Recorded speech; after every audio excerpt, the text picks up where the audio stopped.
These blocks are made from a thick card sheet. What is so unique about all these blocks? Let us take this one and watch it closely. It looks the same from all sides, from the top, from the side, and from the front as well. There is one more thing. All its faces are squares. What else? At any vertex, 3 faces and 3 edges meet. Not more and not less.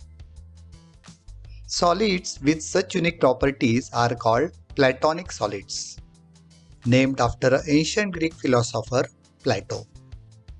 For Platonic solids, all faces are regular polygon.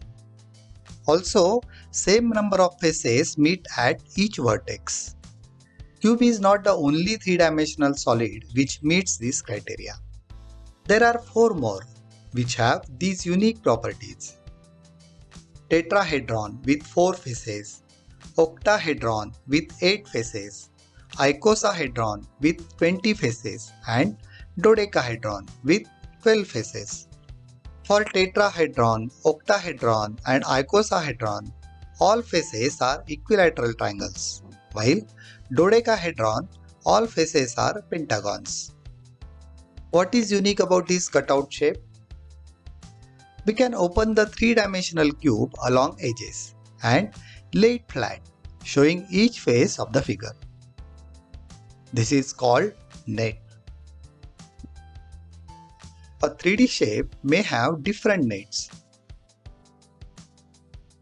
I can peel this cube and get one net like this, while another one like this. A geometric net can be defined as a 2-dimensional shape that can be modified to form a 3-dimensional shape or solid. Cube has 11 different types of nets. Are there any other solids which fall in this category?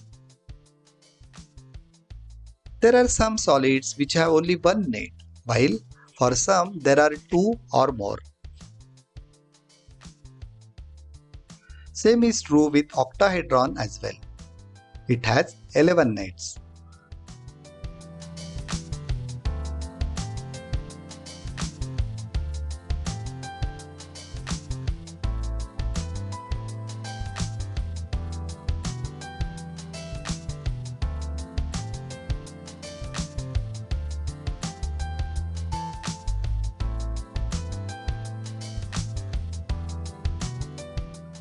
Nets are useful when we are interested in finding out the surface area of the solid.